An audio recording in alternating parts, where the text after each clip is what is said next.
there were so few seats at the table for some of us. Many younger women seemed a little bit concerned about going to a senior woman and taking her time. And yet I found when I opened that door and kind of just walked in and said, I'd love to speak to you, the door was open and they were willing to speak with me. Some of them were stern. Some of them didn't really have much time. They'd say, you have 5 minutes. But it was through those conversations that my career evolved. Welcome to You Belong in the C-Suite podcast. You are ambitious in life and in your career, but something is missing. You want to bring more of your passion to what you do. Because let's be honest, you pour a ton into your work, and it needs to mean more. I'm your host, Laura Eigel. I'm a mom, wife, PhD, coach, advocate, introvert, and indoor rowing fanatic. I'm passionate about living a life that's in line with my values. We'll give you the actionable tips and tools you need to lead with your values, make a difference, and have career success.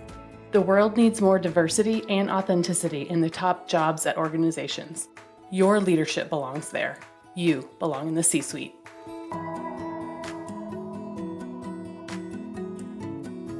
Hi there, friends. My first book, Values First: How Knowing Your Core Beliefs Can Get You the Life and Career You Want, is now out in the world.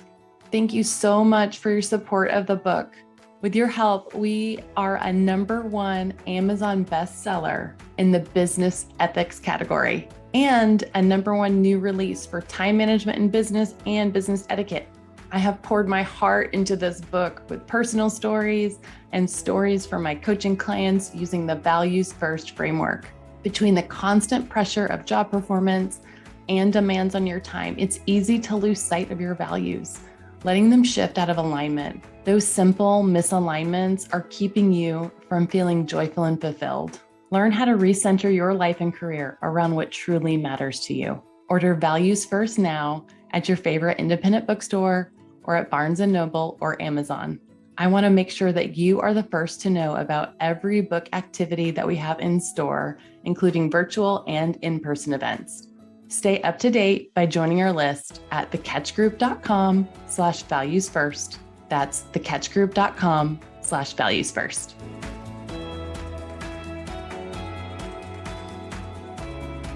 Welcome to the You Belong in the C-Suite podcast.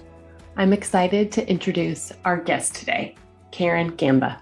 Karen Gamba is the co-founder and CMO of the EXP Agency, an international event production and business development agency that also offers clients exclusive personal branding strategies. Karen was born and raised in South Africa and built her career in New York City. She is currently expanding EXP Agency's global reach with their recent launch of an office in Hong Kong. With a strong focus on unique business development campaigns, Karen has worked with some of the largest firms in the world. She has also shared her creative approach with startups, emerging businesses, and individuals looking to elevate their visibility. Her mission is to uplift as many individuals as possible through sustainable entrepreneurship practices that empowers communities at large. Her passion comes from experiencing the ingenuity of women in Africa firsthand, who are able to provide for their families even with the odds stacked against them. It is because of these women that Karen co-founded Women Building Women, a nonprofit that supports marginalized women through education, mentorship, and career strategies. It was such a pleasure to connect with Karen. We talked about how she built her personal brand, how she works with clients to build their brands tied to their values, and how we can use both stories of triumph and of failure to be authentic with our audiences. We also talked about how her company is creating spaces for companies to not only discuss, but to act on their values, to build connection and strategic action. Let's get started.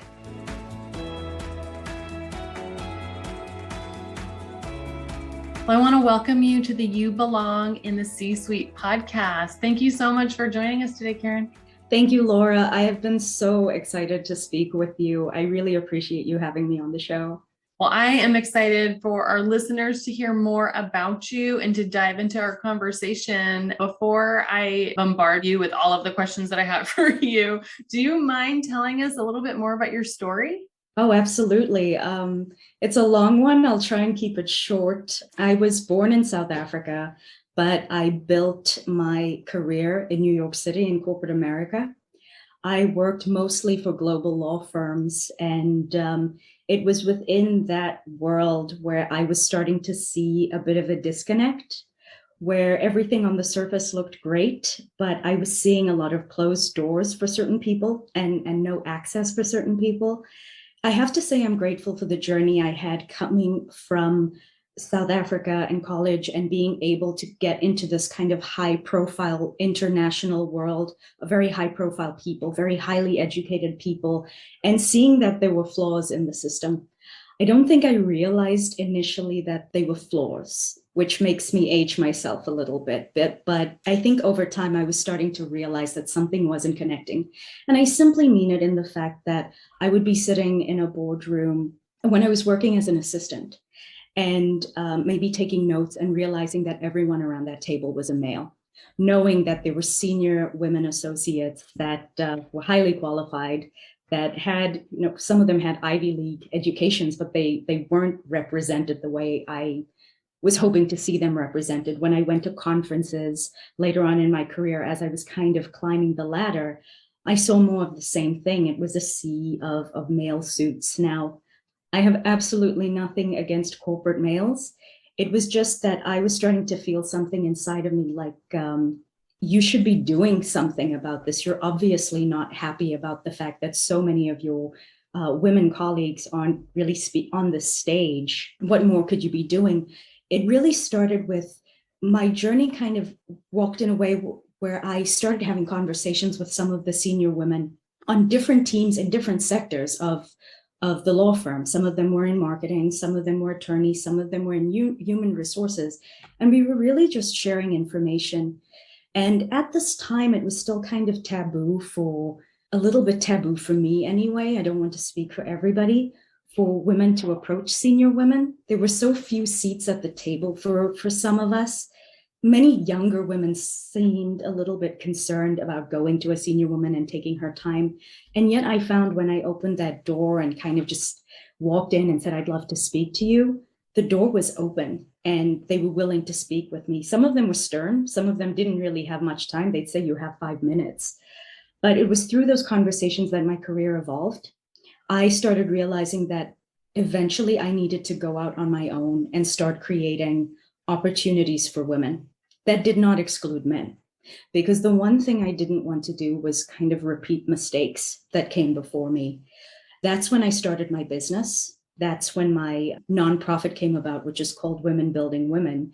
And Women Building Women works with young men as well. The only difference with it is we work with young males that learn from senior women where they grow up in a world where women in leadership is the norm, instead of something strange that when they do get to the workforce, it's strange to see a woman at a table, or it seems like some kind of commodity. So long story short on my journey is that, growing up in South Africa, I realized that there were lots of women who were providing for their families with very little resources and finding a way. And I think once I got to corporate America, I realized I needed to start relying on some of that resourcefulness that women with very few resources had to find a way for themselves in the world. These were women who had very little, but started businesses, even food businesses, to support their families. Sometimes what is considered then as a head of household, which was a husband, was missing or gone or deceased for whatever reason. And it was really that inspiration from where I came from that evolved my career over time.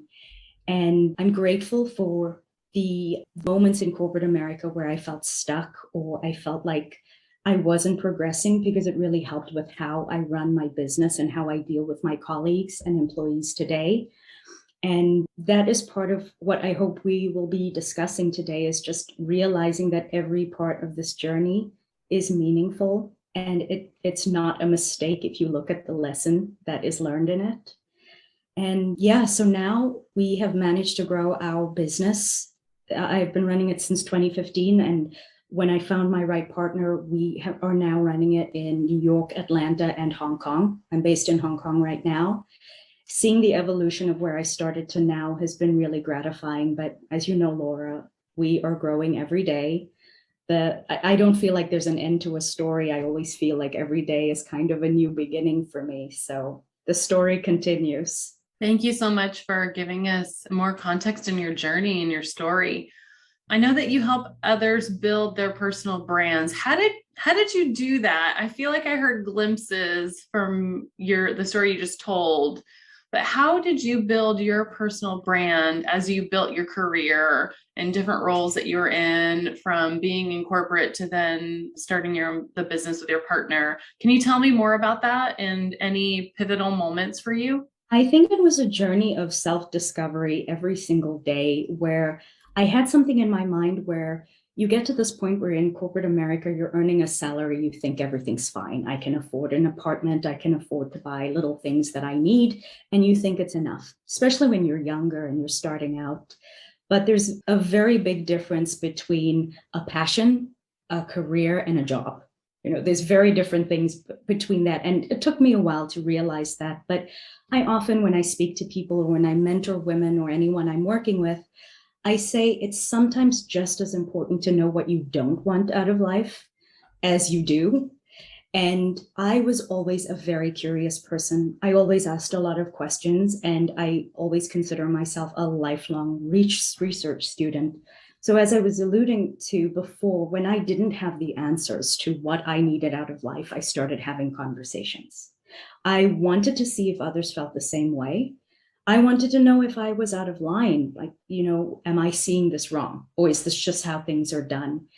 And it was through conversation that certain things were revealed to me. So in the personal branding world, as I was starting to kind of discover more about myself and realizing that asking questions is a very important part of what we do, no matter what industry you're in, I realized that a great way to build a brand is to just have very serious and deep-rooted conversations with people that takes all the fluff aside.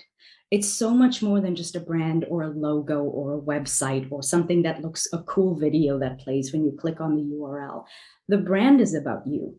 The brand is about your core values. The brand is where you started. And the compass that has led me through my entire life, with every decision I made in my career, led to my values, to how I was raised, to my family and everything around me. That has not changed. Many things in my life has changed. As I said, I now live in Hong Kong. But the value and the compass that drives me is the same. So when I speak to people about their brand and they cannot figure things out, I tell them to start there. Let's start with the values. Let's start with the simple things that move you. Some of the best conversations I've had with people in their lives were running giant tech companies. And the way we discovered how they wanted to build their personal brand came down to them saying something as simple as this. The most important thing to me in my life when I was younger was sitting around my Italian mother's table on a Sunday when she was making her meatballs and pasta. Now, what does that have to do with technology? Most people won't make the connection. But what happens is when you dig deep into the things that move someone, that's where the brand is born. That's where you start discovering and uncovering what it is that drove this person to go into this industry. Why are they selling this product or service? What is it that moves them every day to stay motivated for their clients and to do the best possible job they can for their clients? So honestly, Laura, a big part of what I do is have conversations with people. I'm like a mini journalist, and I do not want to talk about the fact that you look at spreadsheets all day. I want to talk to the 8-year-old boy that decided you wanted to become an accountant. That's where we go with this. And I'm not saying that's the method everybody should use, but that's what's really elevated our business, because people don't really see it coming. People think that when you talk about a brand or building something for themselves, it has to do with a beautiful font or a beautiful website. That comes so much later. It's such an internal discovery, and sometimes it's hard to do that. It's hard to have that conversation because not everybody's story is beautiful, and not everybody's values stem from a place that is a tight family unit or something that many people see as a starting block in their lives. So I've had the ability to have incredible conversations with incredible people, and the gratification of what I do in my work and what my business partner and I do in our work is being able to uncover stories that some people may never know, but we are privy to this beautiful dialogue and this beautiful connection with someone that was open enough to share that with us so we could do the best possible job we can to help them reach their goals. So I think for anyone who is interested in personal branding, it's really about uncovering the layers. It's so much more than just wanting to be a fashion influencer. What is the thing that led you there? And why do you want to do it? And will this be a passion that carries you through your life? Because that's an important thing too. A flash in the pan is fine. If that's what you want right now, that's great. But think about your future and how your choices and your brand will be influenced. And we live in a world now where the track record is inevitable. Everything is recorded. Everything has a timestamp and a date stamp. So I just implore people, especially when I'm working with younger clients, to always consider that with their brand, that what they're putting out there leads back to one day when they're 65 and they're looking back, will they be happy with the legacy they left behind? Sounds very dire, doesn't it? No, I love that it roots back to your values. You know that I love that because that's really how we connected. Really was the absolutely was the synergies that we both have with connecting back to core values. So as you built your own personal brand, what values do you root back in for yourself? I think about my family unit. It was simple things of my dad was always home for dinner. We always had dinner around the table, but there was always this conversation that was happening. We were always kind of sharing about our day, whether it was school, a good day, a bad day, whatever. But there was something about my journey that I feel very privileged that I had this. I'm not saying my family's perfect. Nobody's family's perfect. But there was always this safety net with my family. And I think it allowed me to do the things I was able to do. And I realized that not everybody has that opportunity, that I was able to explore, that I was able to study and learn and research and have the careers I've had and take the leap of faith with my business, because I always knew that if, heaven forbid, something went wrong, I always knew I could go home.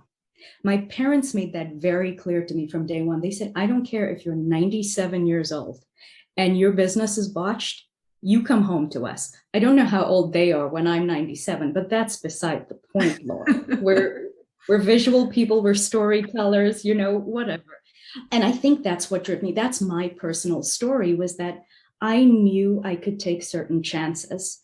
And it's not even about, my family isn't wealthy. We come from, very, very simple means, but that family unit and that love and that support I always had was what built my brand. And being able to give my clients that feeling of safety and that they have a soft place to fall and that I have their back and that my business partner and my employees and my team have their back is the value I share. Is that, listen, we might take some risks and this might not work.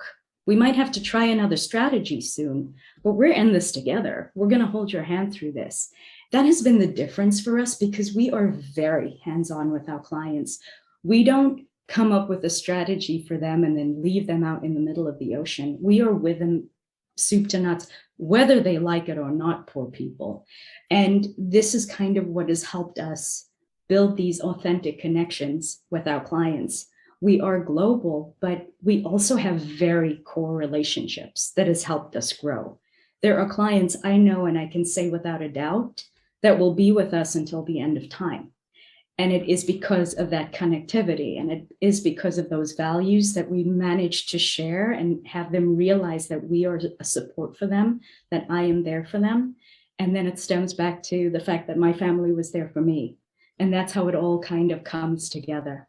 I hope that made sense. Yes, I love that personal example. And I love this. I think this is such a great example of how I talk about this idea of your authentic leadership and living a life of your values through your leadership. And you do that based on, like you said, values that were important to you that you had growing up. And you lead that way with those first and foremost. And that is what gives you the culture that you have at your company, with your partner, with your clients, which leads to long-term success and all of those things. And I love that example. Another thing that you said though, too, you said, we'll be here for the ups and the downs, and authentic does not mean everything's perfect all the time. So I'd love for us to dig into this idea of story. And often we hear about all these stories of triumph, right? But what place do you think our stories of failure or of maybe our value comes from a place of we wanted something that we didn't have, right? That's still our experience. And so how can you weave those into your kind of personal narrative, your brand? How can we leverage those stories more? And is that something that you find that people try and shy away from that? Or is it something that they like to share? Can you tell me a little bit more and elaborate? I think it depends. Some people are very open to sharing, but vulnerability, as you know, is a very personal thing. And being able to be vulnerable enough to share a failure, especially a real egg on your face failure, is not so easy. Stemming from my personal experience, I was still working in corporate America and I was starting my business at the same time. So I was working my 9 to 8. When I got home, I started working on my business and I was burning out like crazy. And I was still kind of on this fence of trying to figure out what I wanted to do. I didn't just leap from corporate America and into this success. There was so much failure and so many bad decisions and so many bad partnerships that got me here. And I was in a very dark place for a while. I was going through a very difficult time where I felt like something was wrong with me because I couldn't figure it out. I think we grow up in a society where people think when you hit a certain age, you should have it figured out. I mean, by the time my parents were quite young, they had a home, a white picket fence, and children. And we're living in a world now where that's very hard to achieve for many, mostly because they'll spend the rest of their lives paying off student loans and all other stuff that's going on. So I think for me, the breakthrough was a particularly bad experience I had with someone who I trusted, who I thought was going to be my business partner for what I would build out for EXV to be. And this person turned out to be a disappointment, was unkind about it as well, like said something really cutting to me. So it wasn't just an amicable departure. They were hurtful. And so I had this really tough moment where I was hurt. I didn't know what I was going to do. And I was trying to figure things out. And I felt like I was clutching at straws because I think that so many of us are driven by what other people think. And I was always someone who was so careful about maintaining a certain facade and having people think that I had it figured out and that it was always okay. Especially as a woman that was kind of trying to make my way in the world, I didn't want other women to think of me as weak or that, I was showing any kind of vulnerability. And that was the problem, was because I was internalizing all of this stuff. The breakthrough came was when I was starting to have these different conversations with mentees or women who looked up to me and saying, I don't have this all figured out. I am waking up in the morning and I'm trying to figure out how to put my feet on the floor and keep moving forward. And I found out that it was incredibly therapeutic. Not to say I didn't go to therapy. I'm very, very open to therapy and I encourage everyone to go. But it was very therapeutic for me to start acknowledging what was going wrong and speaking to it and speaking about it to others. I'm not talking about lamenting to someone for 3 hours about everything that went wrong in my life. What I'm saying is owning up to what went wrong, figuring out why it went wrong, and realizing that I had to stop blaming myself. I had to take responsibility, but not blame myself. And those are two very different things. And I think often we carry this baggage where we live in this fantasy world of trying to figure out what we could have done differently. And it just holds us back. So the minute I started acknowledging what went wrong, how I could do things differently, how I could find a way to be more effective in my work and be more effective as a leader, as a mentor, things started to shift. And seeing those pitfalls as an opportunity changed everything for me. So I am very, very open to saying to people, what happened? Why did your restaurant close? And why do you want to open a bicycle shop? Now, tell me about this journey. And sometimes it's like pulling teeth. People feel like it's a bad thing to talk about what went wrong, but it's amazing what gets revealed. It's amazing how much clarity comes really floats to the surface when you start examining what went wrong and realizing all the pieces and all the parts that play.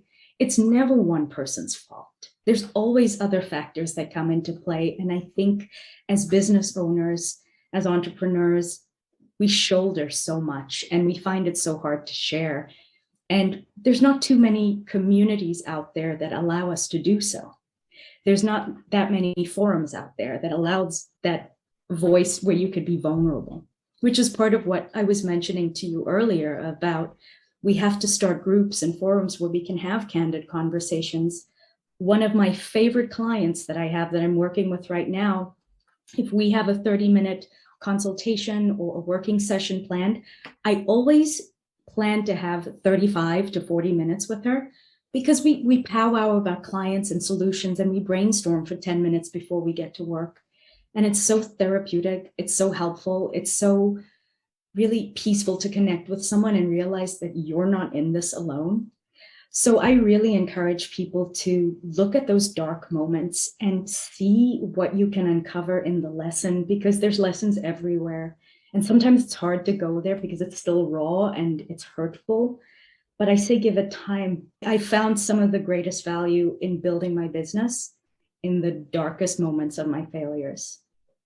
I thank you so much for modeling that with that personal story. I thought that was so well done. And I love how self-reflection is a huge part of all of this. I could not agree more in this idea of these points of clarity, right?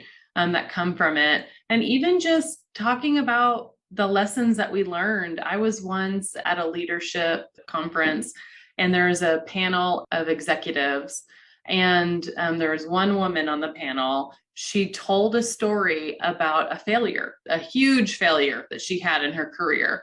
Huge brand launch, completely failed.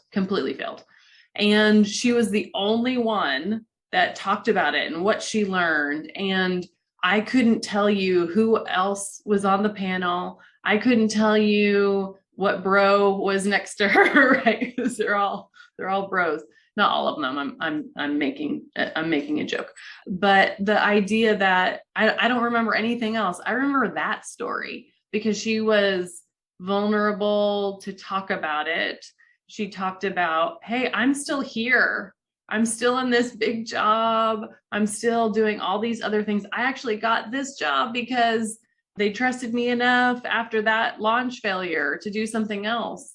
And so this idea that if we fail, it's all over. She dispelled that myth, but that was the memory that I had and it stuck with me. And I just think about how many times have I been in these situations to hear leaders talk about failures, and often they don't, but those are the stories that people will remember. I have to agree with you. There's power in it because we live in this world where everything is glossy and beautiful. You can filter a photograph, you can change your background, you can do all of these things. And when we look at social media, for instance, everybody portrays these perfect lives. And it puts so much pressure on people who are affected by that, because some people are. And I think we do live in this world where there's this very high bar of trying to live a certain life. And many of us are trying to aspire to something that isn't even real. And so I believe that that's why you have, and I know exactly what you mean, where I've been out to a conference and I've heard that story where everything else is, now I'm the CEO, I was able to build this team, I did this, our profits went up by 5 million%. But the one that stands out was the person that says, let me tell you about the day I crashed my car, missed my interview, broke my toe, and had to walk 7 miles in the rain. Those are the stories that come to, because within that story, you learn how this person navigated their way to a new road. And I think that's what we connect with. And more than anything, I would love to know what you have seen on this journey. I'm talking about the journey of the pandemic, where there was a moment where we were all living in a little bubble. We were disconnected from each other.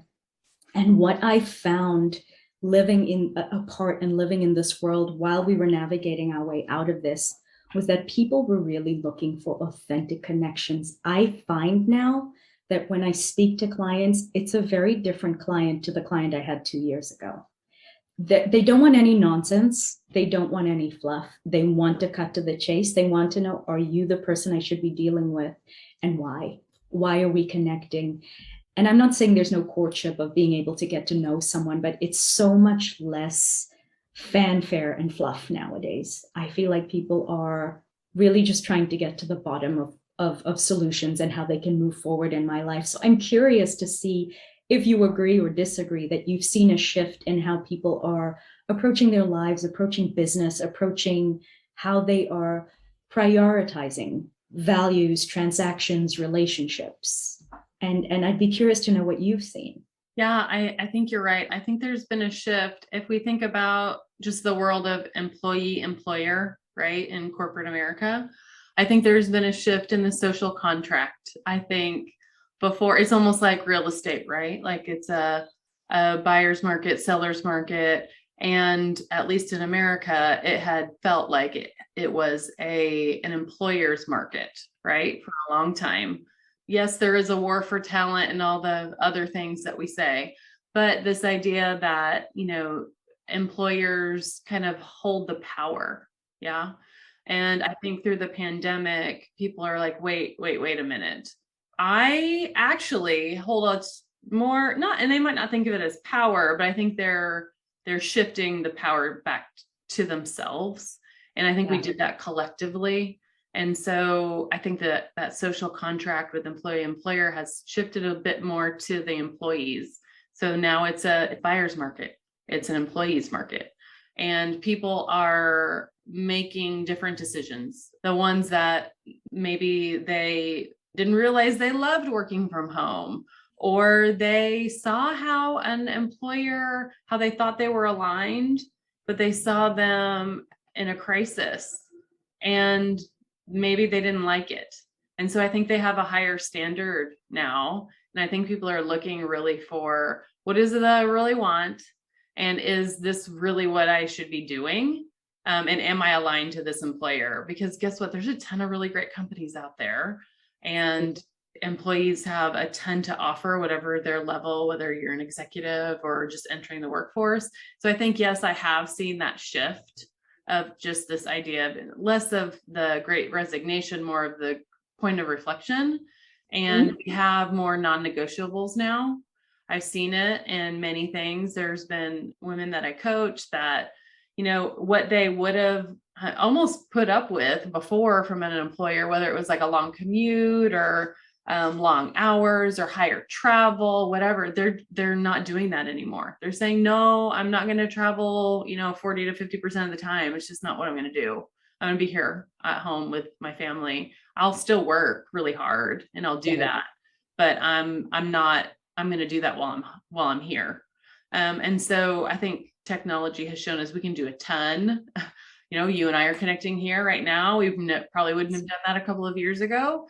And so I think, yes, I have seen a shift to this kind of social contract. And I think it's a good shift, because before the shift, the decisions that we would make, I know I did the same early in career. I would, if I had to make a decision, whether it was me giving time to myself or to my employer, usually it would go to employer, right? Yeah.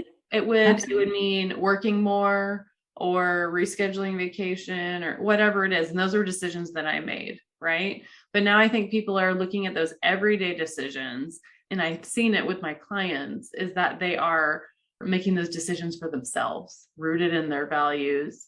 And once you do it with the small decisions, right, it's easier to make them with the big decisions. And so I think I have seen a shift to your point of, hey, let's just kind of get down to business, but get down to business meaning, do we connect on a fundamental level? Like, I think people have a litmus test now, maybe, so they just want to get to it, which is great, but they want to get to it in a way for connection, to understand, is this really going to work? Got it. You had this client and this outcome, this and that. Like, how did you do it? How will we partner together? If it's an employer and an employee, like, no, really, how do you lead? Like, can you give me an examples of that? Like, what is it really going to be like to work for you? So I think people are asking those those questions, because it's just so important to them. And which is, I think, a very big benefit of pandemic life. I 100% agree with you. And it's always nice to hear someone else's perspective about this, because we've been seeing the shift now. And I think what you said was important about it takes that one small decision that really empowers you to realize that if I make this small shift that gives me so much more value to my life, or to where I'm able to give back to my family, what happens if I do this? And I have these non-negotiables in my life that I'm no longer going to sacrifice. And I'm seeing it with my clients. It's important that I think your listeners know that we have more choices and options now than we ever did, and that they should never feel so stifled by a decision, where they're rock and hard place. Do I take this job? Do I not take this job? They have the opportunity to ask those questions now and figure out if it's going to bring them value. Years ago, it would be 3 points on paper. Does it pay enough? Do I get a week's vacation? And it was enough. It was enough for us. We would sign up. We would sign our lives away.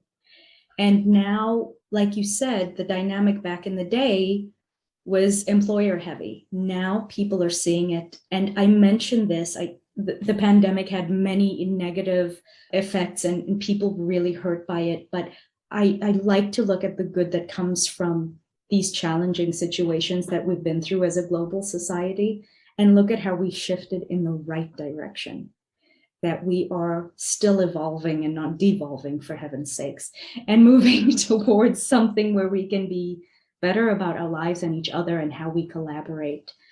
And so, yeah, I'm glad to see you're seeing the shift too, in a good way. Yeah, I think so. And I think, it's hard to do some of those things, but I've also seen, leaders, once they've done it, they realize, oh, like you said, this little shift has made such a huge impact. Okay, what else could I do? And what other little shifts do I need to make? I'd love to know, what kinds of things do you do? How do you ensure or make decisions for yourself, your family, your business, that are small things, but have made a huge impact? What are some of the things that you do? The simplest things, and it may even sound silly, where, I've been working from home for several years. By the time the pandemic hit, I was already working from home. I was already engaging in this type of lifestyle. But what I was finding, and I think many people find this when they're entrepreneurs and they're building a business, is that you tend to sit and work in front of your screens and you do not move. I was finding a point where I would get a text message and I'd look at my phone and realize it was 4 p.m. and I hadn't eaten. I'd been living on coffee. And the one thing I had promised myself when I was in that dark place that I was speaking to you about earlier was that I was not going to neglect myself again to be sick over a job, over a work, over a business. I was not going to do that to myself. And I was finding this cycle kind of repeating again, where I was building my business and neglecting myself. And so I started just putting little calendar notes to myself where, like 10:30 p.m., I write funny notes to myself on my calendar, like, hey, you fabulous chick, why don't you take a 10-minute walk? And so every day I do something silly or different, or, I schedule it for several days ahead so that it pops up. And sometimes I cannot take a break in that moment because I'm either getting ready for a call or something. But those little reminders I sent to myself with my silly sense of humor has worked for me, where I realize, okay, you've been working consistently, staring at the screen, staring at this document or whatever it is. Get up, take the dog, go for a 10-minute walk, go do something for yourself. Make sure you have nutrition in your body and that you've eaten. Make yourself a nice cup of tea, take that break. So I'm just talking about self-care right now. But I have to say it's a very, very important thing that has shifted everything in my business, because, there's points where I'm working on something for a client and I'm basically reading the same line over and over again because I'm not present. I'm hungry and I don't realize I'm hungry, or it's something as simple as that. And so I really encourage people to be aware of that, to put little reminders in place. If you're someone that can go for hours and hours without eating, that's not a good thing. If you're someone who can go hours and hours with not sleeping, that's not something you should be bragging about. It's not good for you. So, schedule time to take care of yourself it has improved the quality of my work. It's improved the quality of what I do. And I am now very conscious of putting a stop to my day.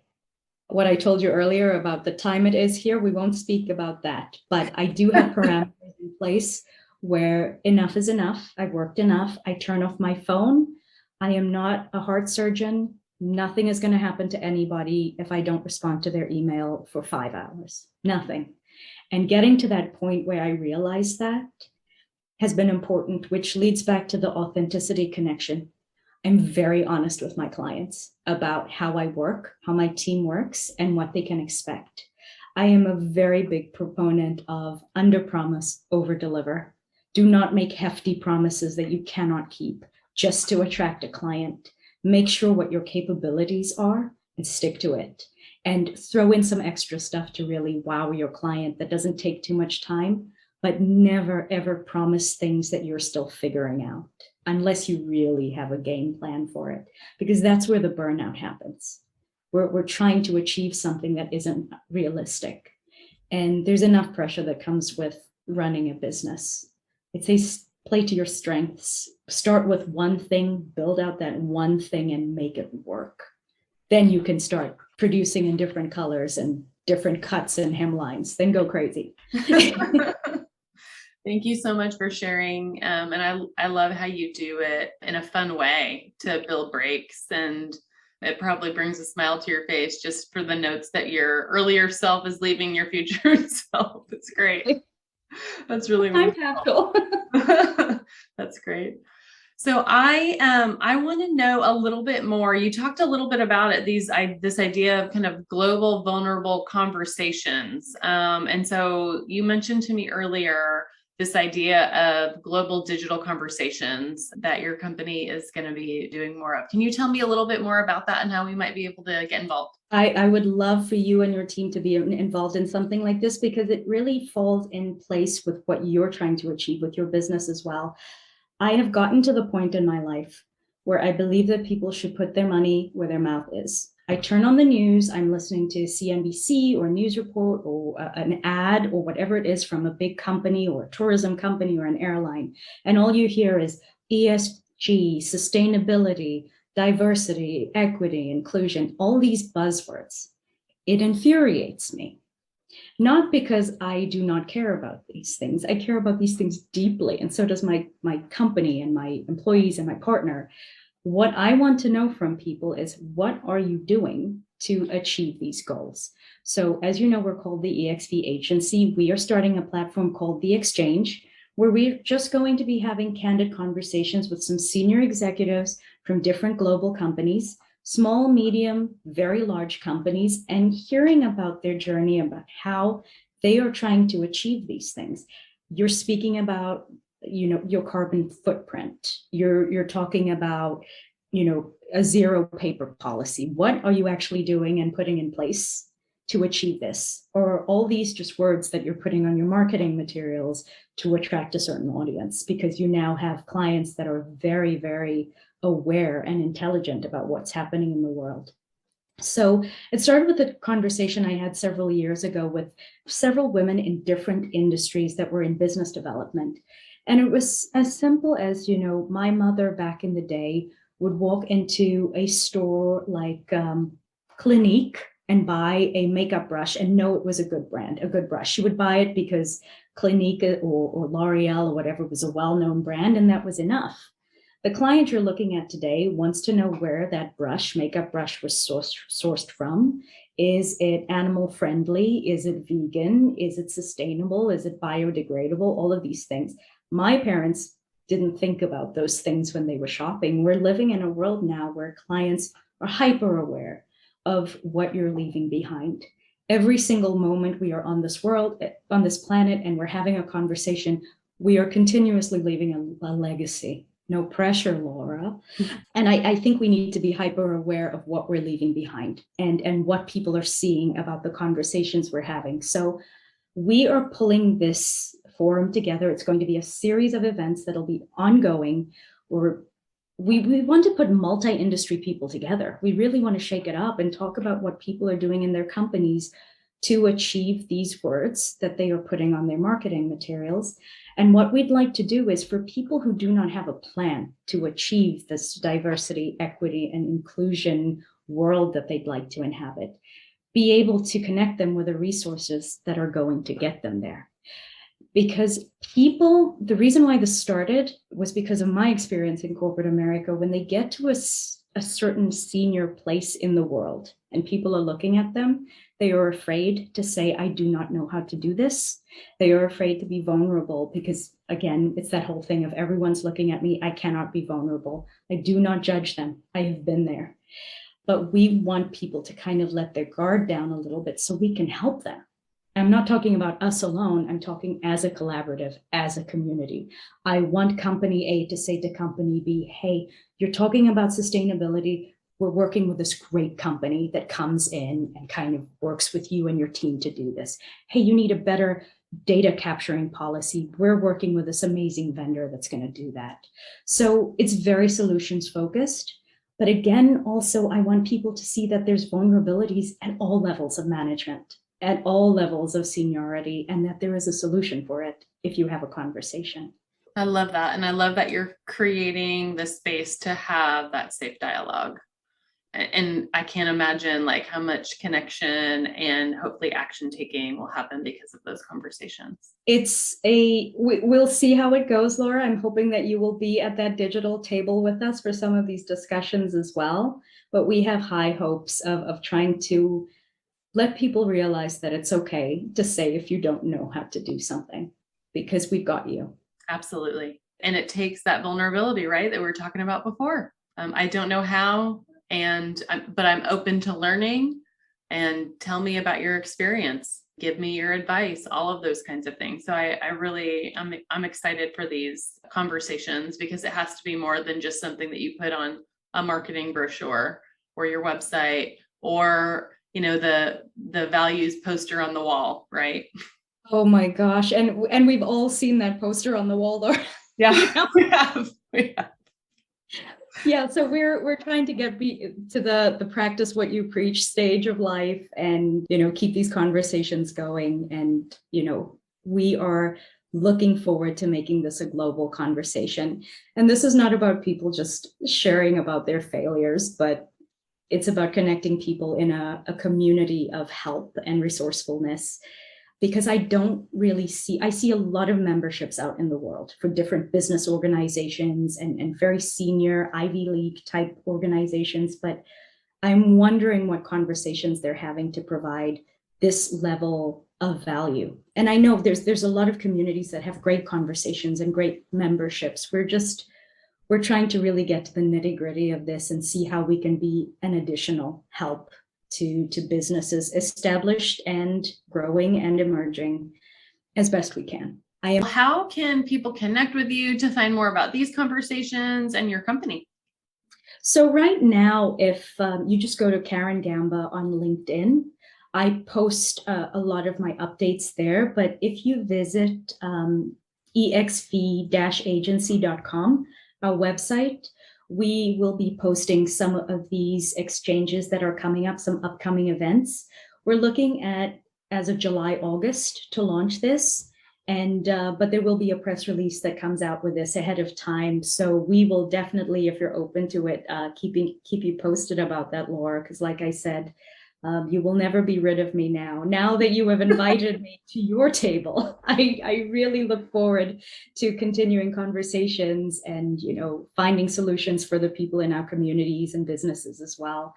I am a very strong believer that we can find great solutions, great collaboration, and great partnerships if we find our values. And I know that your book that you put out into the world is going to be a wonderful resource for businesses out there as well. So I know this is your show. I'm not stealing your microphone, but I'm really encouraging people to look into resources like that if they don't know how to figure it out. Laura, Dr. Laura will help you all. I'm telling you all right now, listen to my words. Well, I just appreciate all of your kind words too. Thank you. It has been a pleasure getting to know you, and I know that we will connect again soon, but thank you so much for sharing your story and being vulnerable with our audience here today. Thank you so much, Karen. Thank you for having me.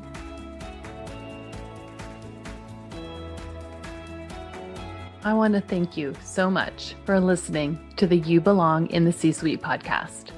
If you are enjoying this content, please remember to rate and review on Apple Podcasts. By leaving a review, you are helping others find this content. We will be featuring 5-star reviews on air in upcoming episodes. Editing and support for the podcast is done by S&E Podcast Management. To get more tips and tools to help you live a life guided by your values, go to thecatchgroup.com. Keep your boundaries and take care.